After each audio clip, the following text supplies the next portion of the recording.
everyone, welcome back. If you're new here, my name is Holly. I am a mum to two, a 1-year-old and a 3-year-old, and I'm currently a stay-at-home mum, and I am a former early years educator. Just for if you want a bit extra information about me. Today I wanted to introduce you about loose parts. It's something that we love to offer in our house, and it's something I'm really passionate about, and so I wanted to share with you guys to let you know about loose parts if you don't already know about loose parts. So I learned about loose parts, I'm going to say about 10 years ago, when I was working and living in Australia. I did some studying there and I learned about loose parts there.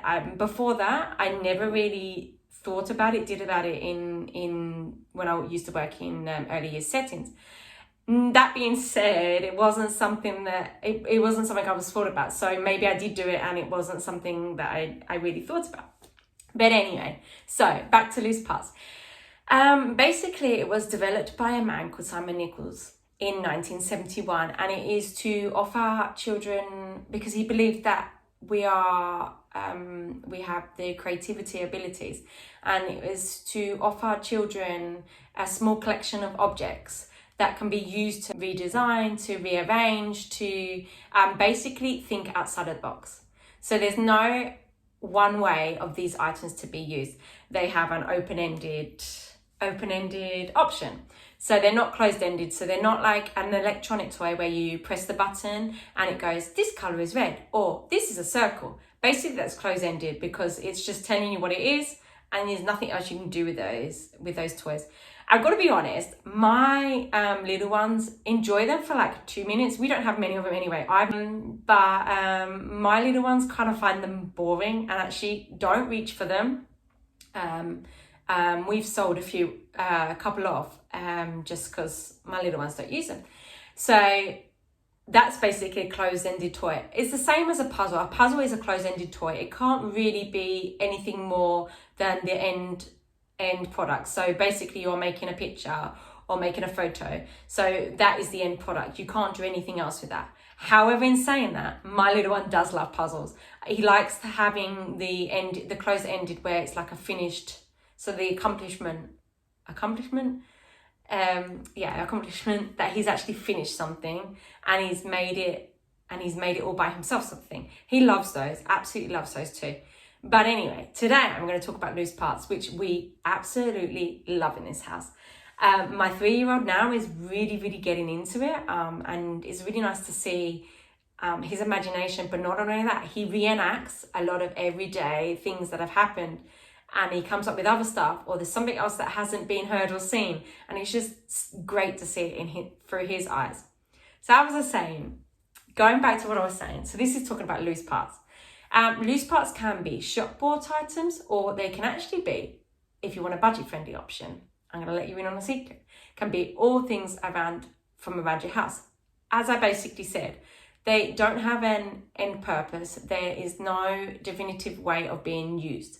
So I'm going to show you some examples. First, I'm going to show you the shop bought items that we actually use and that my little one really enjoys using. So I'm going to start off with play scarves. But do you know what? There is a budget-friendly option to this, is you actually don't need to buy play scarves. You could just use old bits of fabric. So anything that's got like a feel to it, or as I said, long old bits of fabric, maybe from a curtain that you can cut up and make it into like these sort of like square or rectangle. It doesn't have to be square, but we love these. So these are scarves. My little one tends to use these for capes, so I normally just tie them a little bit. You have to be mindful and you have to be careful when he's running around with it around his neck. But he actually really, really loves wearing a cape. I don't know where he's got it from, but all of a sudden he just loves wearing capes. They are great for wrapping things up. They are great for pulling them out of boxes, out of bags. My youngest loves doing that. But anyway, so you can use these, you can take them out of boxes, as I said, you can wrap them up, you can use them as blankets, you can use them and tie them all together and make them into like a little cubby house. They just have so many endless possibilities. So those are play scarves, and we, as I said, we love these. We've got a few different colours of these ones. I also have these blocks. Oh, I dropped one. So these are Grimm's blocks. These are the 36 cubes, I believe. We enjoy these. I've got to admit though, they are very hard to like construct with because they're blocks. You can only pretty much go up, go out, maybe make like little containment things, sort of things. You do need like other things to go with it, which we've got a few other building things. And as I said, we've got budget loose parts as well, which come in handy for using for building. We also use with Connectix, which I actually haven't got today, Connectix. I'll go into that in a minute. So these can be used, they can be anything. There's no right or wrong way of using these. So these are the Grimm's cubes. They're beautifully made. I really enjoy these. I really like these a lot, really a lot. Connectix, I haven't got any. I left them in the other room and I think the little one's playing with them. Connectix are magnetic tiles. So they come in like, they're a square shape. I can't make a square. And you can put them together and they're magnetic and they stick together and you can use them in different shapes, make different shapes, use them in different ways. I will put in a photo, probably here, of something we've made with Connectix. So around here, or if it's not up there, it'll be in the next slide. But anyway, so that's Connectix. I think they're absolutely fabulous. I think they're a really great investment. It's worth the investment. They are, I've got to be honest with you, one of the toys we actually play with quite a lot, and the endless possibilities from them is amazing. Also, we've got some Grimm balls as well, which these are great for making ball runs, for learning about gravity, posting them in things. These are fabulous. We have got 6 of these in different colours actually, but I actually have no idea where the rest are. It is what it is with children. You can never find anything, can you? I have some Grapat, little like money things, little coins, some hoops as well. We love these. You can use these as money. My little one likes using these as money, as collateral. Basically, he'll put them in his pocket and he'll go, I've got some money, I'll pay you. And he gets these out. Don't know what he thinks he's going to pay with them with, but who knows, the mind of a 3-year-old. They can be used as cookies. They can be used in mixing bowls to like you're mixing up food. We also have a post-it box where I would add a photo into that you can post them in, which my little one absolutely loves. Like he just posts all day if he can. And if he's in the mood, post all day. So these are from Grapat. And I also have these ones that I like. These are bought ones too. These are cotton bills from Grapat too. I love these. These are just so random. But I really like them. You can use them for threading. You can use them for stacking. As again, with the coins, you can use them for food. You can use them for anything really. Basically, that's just all our shop bought objects that we have. There are so many and there are so many different varieties. But that's just... Oh, no, actually, that's not the last one. That's not the last one that we've got anyway. As I said, there's so many different varieties that you can actually go right overboard. It's absolutely crazy with how many there are. But we've just got a few. My little ones don't need too much at the moment. And you really don't need a huge amount of toys anyway. The less you have, it seems to be better opportunities that opens their play. If you've got too many things, it's a bit overstimulating. We rotate as well, so that's a bonus. That makes it a little bit easier as well. And another favourite one we like, here, the Grimm's Rainbow. These are quite expensive. That's why we only got a medium one, but they have a big one. I think it's like 10. They have a 10 one and a 12 one. The bigger ones are better for doing more stuff with, but these are just as good. And these work for us at the moment because my 2 are only little. I absolutely love these. I think they're fantastic. So you can use them for stacking and put things on top. You can make we like making a Christmas tree, so if I turn them upside down and then I put the pink one, and then you can put the orange one and the yellow one and the green one and the blue one, and then sometimes we've got this like little star we put on top. I'll just put this one on top so you can stack them. You can use them for ball runs too, which we really like to do, what we normally put them all out flat on the floor like this, and then you can roll the ball down and it makes a noise. These are so good. I would say definitely as well, we had a cheap one. This is a Grimm's one. So as I said, they can be a little bit on the expensive side, but you can buy them secondhand, and people do sell them secondhand, and people have found them in the charity shops for like next to nothing. It's definitely something you should invest in though. I wouldn't buy a cheap version. We had a cheap one and it pretty much broke, and it was pretty much rubbish. It was rubbish for stacking, rubbish for anything else. But in saying that, the cheaper ones now, they're getting better and better. But to be honest with you, I would stick with, if you're going to buy a rainbow, buy Grimm's one. Definitely 100%. So yeah, that's basically all our shop bought toys that we have and that we like using, sort of thing.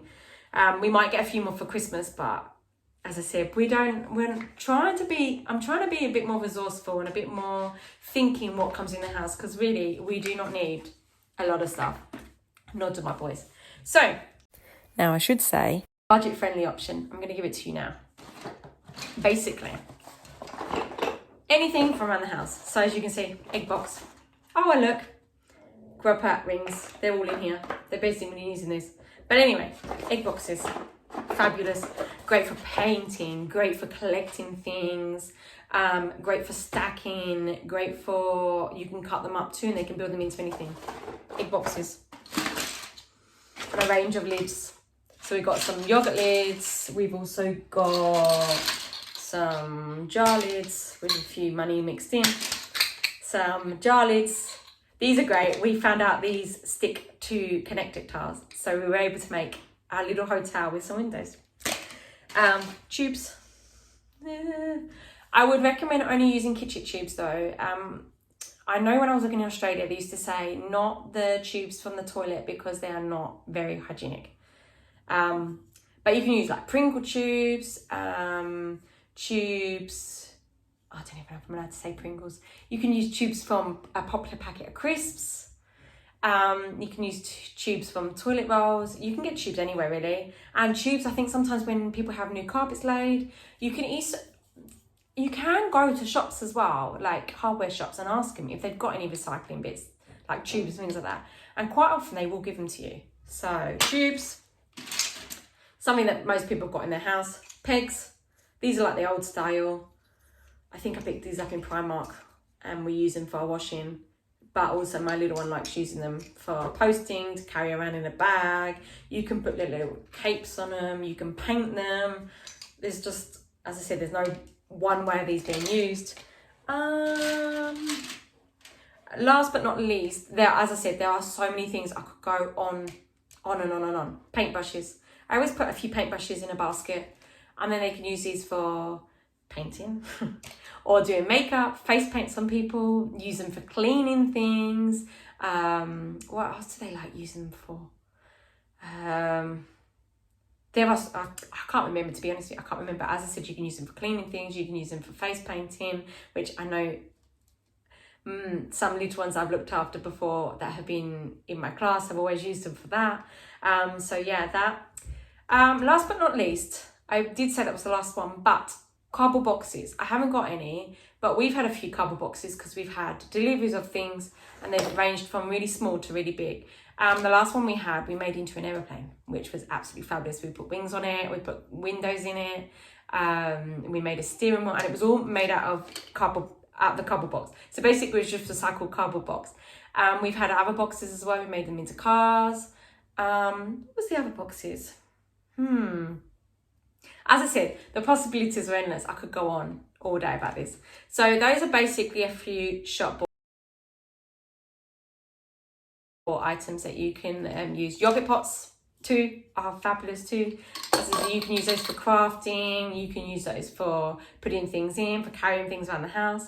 So yeah, nature is great for loose parts as well, because you can do it while you're out. You can use leaves, you can use sticks, you can use stones. Have you ever seen when your little one's wandering around and they're picking up stuff and they've got them like into them, it's like more than a stone or more than a stick?